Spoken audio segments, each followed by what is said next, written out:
quiero hablar desde mi punto de vista, después de años de práctica, de haber transformado una empresa, haber creado otras empresas, alguna con algún fracaso y cierre de empresa, y el haber comprado una empresa, para mí, ¿cuáles son los 8 pilares básicos para hacer que una empresa perdure en el tiempo, se pueda transformar e incluso puede llegar a ser una empresa de éxito?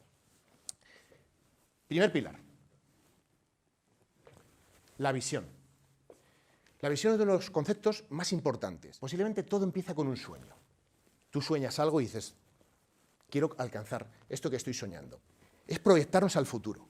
Dar unos pasos, 5 años, 3 años, depende, y ver cómo estamos nosotros dentro de ese tiempo. La visión tiene que ser retadora. ¿Y qué hacemos para que una visión se pueda realizar? Pues una visión tiene que ser alcanzable, tiene que ser retadora, tiene que ser inspiradora, pero debe ser alcanzable con los recursos de los que disponemos. Y para eso lo que hacemos es subdividirla en pequeños objetivos.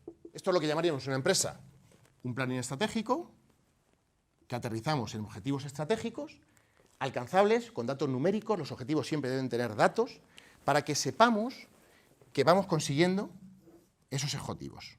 Continuaremos con algo tan importante como la visión, y es el equipo. Si caminas solo irás más rápido, pero si caminas acompañado llegarás más lejos. Es importantísimo saber que la base de la construcción de una empresa está en el equipo, las personas. Las personas son las que construyen las empresas, las personas son las que innovan, las personas son la piedra angular de una empresa. Por lo tanto, tenemos una visión. ¿Qué gente nos va a acompañar para llegar a esa visión? Tercer pilar, el aprendizaje. ¿Qué necesitamos aprender?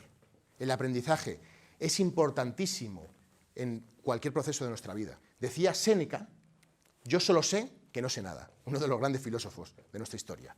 Por lo tanto, eso es humildad, está abierto al aprendizaje, es importante. Y quiero que entendáis el aprendizaje en 4 etapas. Primera etapa, lo que llamamos incompetencia inconsciente. Aquí no podemos aprender nada porque no sabemos que existe. ¿Cómo salvamos ese escollo? ¿Cómo pasamos a la siguiente etapa? Con la curiosidad. Eso es lo que va a salvar que cuando estemos en un proceso de que no sé nada, esto es que va a eliminarlo. Y vamos a pasar a incompetente consciente. Es decir, no controlo esa actividad, pero sé que tengo que aprenderla. La siguiente fase del aprendizaje, que es cuando digo, vale, aquí sé que no sé y empiezo a formarme. Empiezo a tener teoría, práctica, que recordemos, hay que recordar siempre que la verdadera sabiduría viene de la práctica, viene del hacer, de la acción, y nos encontramos en competente, consciente. Es decir, soy competente, pero tengo que estar concentrado para poder realizar esa actividad. Lo que nos pasa luego es que ya el aprendizaje es muy lento, que sería el segundo step, o sea, el último step. Y aquí es donde hablamos, que es digamos, el sumum del aprendizaje, cuando vamos del competente inconsciente. Es decir, tengo una actividad, tengo totalmente integrada. Y para llegar aquí, mucha práctica, mucha constancia, compromiso. Cuarto pilar, la comunicación. La comunicación interna es cómo nos comunicamos con nosotros mismos. El lenguaje no es inocente. El lenguaje genera realidades, negativas o positivas. La comunicación interna, vital para construir un diálogo, un argumento de éxito. Pasamos a la comunicación externa. La comunicación externa es cómo creamos el famoso equipo, cómo creamos la confianza. Y eso es entendiendo que la comunicación se trabaja de 2 maneras. Uno es qué mensaje yo le doy a mi receptor y entender que ese mensaje que le estoy dando a mi receptor puede que no llegue como yo estoy pensando. Por lo tanto, tenemos que comprobar que esos mensajes llegan de la manera que yo creo. Pasaríamos al quinto pilar. Actitud. Venimos de comunicación. La actitud se construye en la comunicación, como hablábamos, en la comunicación interna.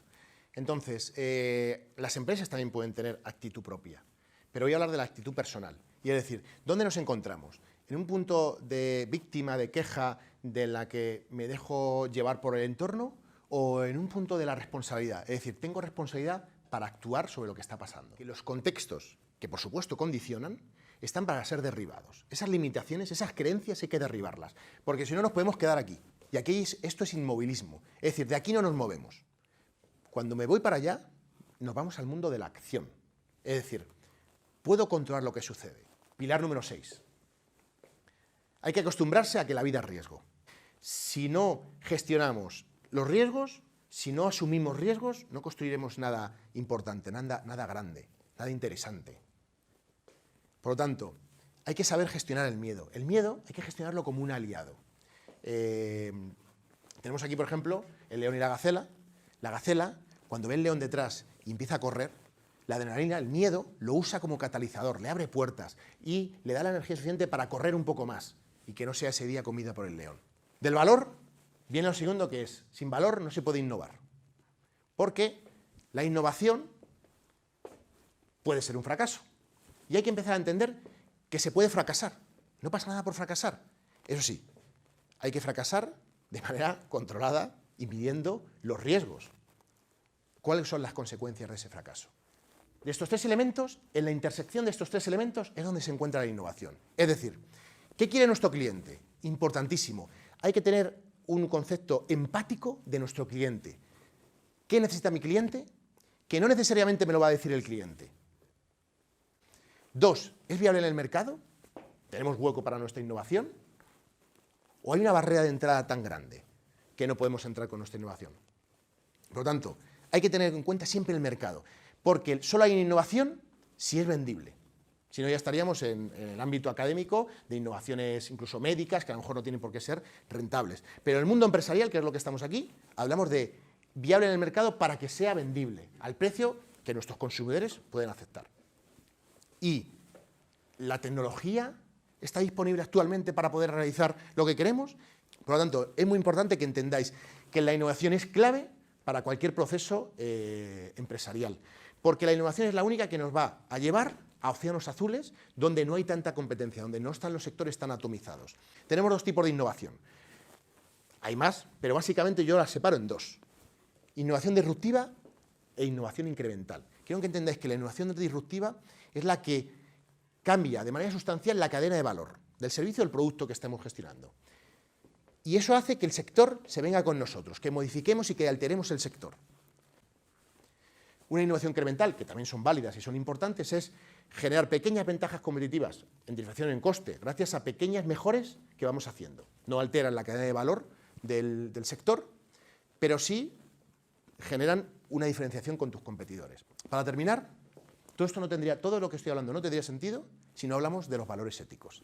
Es decir, ¿qué son los valores éticos? Los valores éticos sostienen todo esto que digo. Si realmente tenemos una visión, pero no está fundamentada con una integridad, olvidaros de esa visión. Porque los valores de cada empresa son diferentes, pero deben tener denominadores comunes, porque tienen que ver con la tolerancia, la sostenibilidad, el respeto, la gratitud. Todos esos valores tienen que regar nuestras empresas. Y tenemos que sustentarlo, tenemos que sustentar todos nuestros valores, todo lo que hacemos dentro de un marco de valores.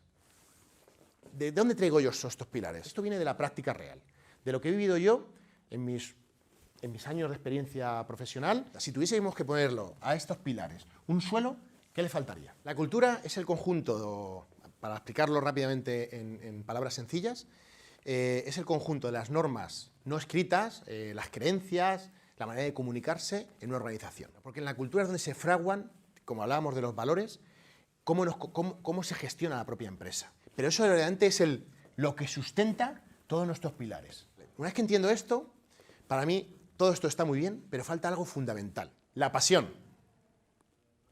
La pasión es fundamental.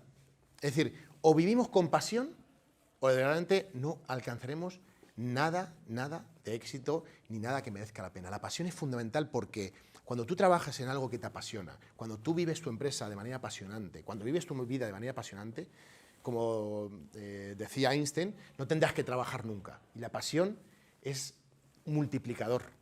Hace que todos trabajemos con esfuerzo, que cuando nos caigamos nos levantemos, que nos levantemos cada día. Por lo tanto, hay que entender que tenemos que encontrar cuál es nuestra pasión. Y si estamos en una empresa que no nos gusta, habrá que cambiarse. La pasión es importantísima.